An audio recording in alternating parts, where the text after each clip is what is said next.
Fernando Pereira, olá, muito bom dia. Olá, bom dia. Obrigada por estar connosco.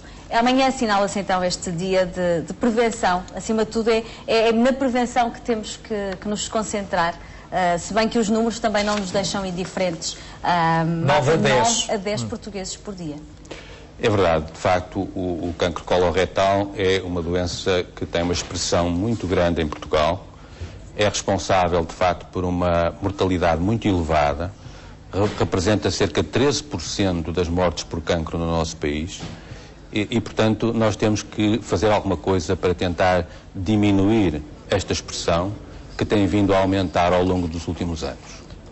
Há várias coisas que podem ser feitas nesse sentido e a Sociedade Portuguesa de Endoscopia Digestiva tem desenvolvido nos últimos 10 anos uma intensa atividade no sentido de estimular o rastreio do cancro coloretal e também no sentido de pôr em prática um modelo de rastreio que já está em prática há cerca de 5 anos. Mas esse rastreio ainda não chega a toda a população portuguesa? Naturalmente. O rastreio é uma coisa relativamente difícil de pôr em prática, necessita de meios e de recursos humanos, e eu costumo dizer que o rastreio é uma ideia que primeiro tem que ser ganha, a população tem que ser ganha para essa ideia, e depois vai-se fazendo de tal forma que ao fim de alguns anos o rastreio está em prática, está, digamos assim, a seguir o seu caminho normal e praticamente ao fim de uma década nós podemos ter toda a população rastreada. O primeiro rastreio deve ser feito em casa, há essa possibilidade, até por causa da hereditariedade que se consegue associar nesta doença. Sim, mas a hereditariedade tem um peso relativamente pequeno. São 25% à volta disso. Sim, se pensarmos de facto no cancro em geral, no cancro coloretal em geral, o que é mais importante chamar a atenção é de facto que a partir de uma certa idade, porque o cancro coloretal é uma doença do adulto a partir dos 45, 50 anos, portanto não é uma doença da criança. E isso é uma coisa que é importante. As crianças que perdem sangue juntamente com as fezes não têm cancro coloretal. É preciso que as pessoas saibam isso, porque às vezes não sabem. E, portanto, é uma doença do adulto, e como é uma doença do adulto, a partir dessa idade, todas as pessoas devem ser rastreadas. Muito bem. O doutor preparou-nos um trabalho para aqui mostrarmos. Talvez fosse melhor seguirmos aquilo que esteve durante algum tempo. O trabalho é um trabalho simples que apenas nos permite traçar alguns tópicos importantes. Portanto, o cancro é efetivamente uma doença importante no país. Como eu disse, é responsável por cerca de 13% de todas as neoplasias, das mortes por neoplasia ou por cancro, e é uma doença da idade acima dos 50 anos. Podemos ver a seguir que, efetivamente, como é que nós podemos diminuir esta mortalidade? Podemos diminuí-la através de uma dieta adequada e de um exercício físico regular, o rastreio, através de um rastreio e através do diagnóstico precoce. Vamos ver o que é isto. Podemos passar a seguir? A seguir, faz favor. O que é o rastreio? O rastreio é a pesquisa da doença antes de ela provocar sintomas. Isto é o que nós pretendemos que toda a população faça, naturalmente em idades diferentes, em função do risco que tem. Sim. Como dizia há pouco, se há um familiar que tem uma neoplasia, um cancro do cólon, os familiares dessa pessoa devem fazer mais precocemente do que a população em geral. Como é que se pode fazer? Pode-se fazer através de uma endoscopia, que é ali designada por colonoscopia, que é a observação do intestino grosso, ou pode fazer-se através da pesquisa do sangue oculto nas fezes, que é portanto, uma análise relativamente simples, que é feita às fezes e permite detectar a presença de sangue, que é um sinal de que existe qualquer coisa de anormal no intestino e que pode ser, efetivamente, um pequeno pólipo, como veem aqui, passaram lá, ou então pode ser mesmo um pequeno pólipo que vem aqui e que se pode retirar durante a endoscopia e evitar a sua evolução para um cancro do cólon, ou o outro, como está aqui, também um pequeno pólipo, pode ser retirado. Portanto, este exame endoscópico permite não só fazer o diagnóstico, observação, como permite retirar estes pequenos pólipos que mais tarde, ao fim de alguns anos de evolução, se vão transformar no cancro. No fundo, fazer tratamento. Não é? Exatamente. Permite fazer o diagnóstico dos pólipos e fazer o tratamento atempadamente. Portanto, o rastreio é feito por estes dois processos. Quem é que deve fazer o rastreio? E isto é muito importante. Todas as pessoas acima dos 50 anos. Não há ninguém que escape a isto. Deve ser feito a todas as pessoas acima dos 50 anos. Periodicidade. A periodicidade é assim. É variável também conforme as pessoas e o seu risco, mas em regra podemos dizer que de 5 em 5 anos ou de 10 em 10 anos, quando não se encontra nenhuma lesão nos 2 exames iniciais, deve-se fazer uma colonoscopia. E naturalmente os familiares dos doentes que têm cancro, que naturalmente terão que fazer uma observação com outra periodicidade. Não fomos específicos no cancro assinalado, cancro intestinal. Intestinal, exatamente. Para não estarmos a alargar também. Apenas a falar do cancro intestinal. Isso é muito importante. Quem tenha um passado histórico, não é? Na sua família de cancro intestinal. Exatamente. Sim, senhor. O que é o diagnóstico precoce? Que é outra ideia importante, porque o diagnóstico precoce permite curar um cancro diagnosticado numa fase inicial. É a descoberta do cancro no seu início, localizado no intestino e que pode ser curado. E a mensagem para isto é esta. Se perde sangue com as fezes, não espere que passe. Consulte rapidamente o seu médico. Ele dirá quais são os exames que precisa de fazer no sentido de fazer o diagnóstico precoce.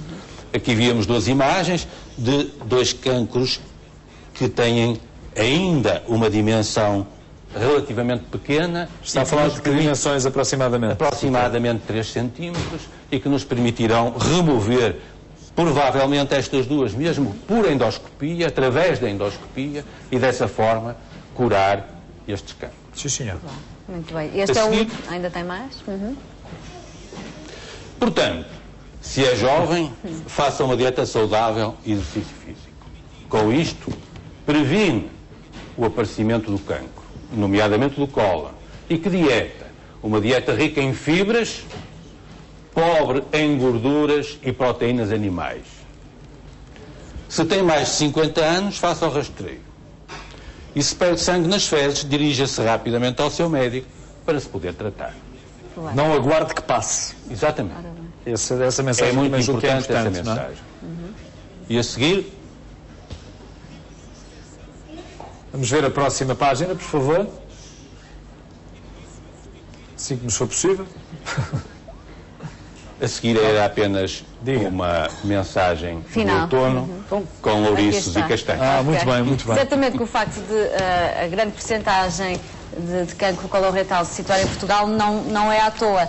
Terá, obviamente, a ver com os nossos hábitos de vida e, essencialmente, hábitos alimentares. Não? Exatamente, até porque, de facto, tem-se verificado em Portugal uma evolução que é esta. Tem diminuído progressivamente o cancro gástrico e tem aumentado o cancro do cólon.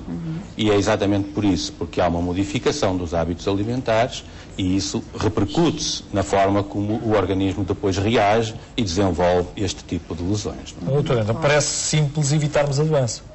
Simples não é. Se modificarmos a nossa dieta e se fizermos exercício físico, o risco que corremos é muito menor.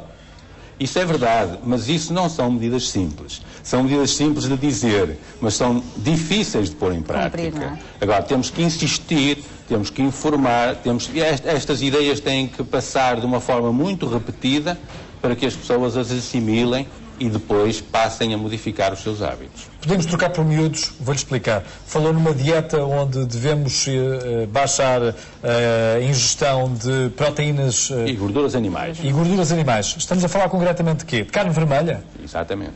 Por exemplo? Exatamente.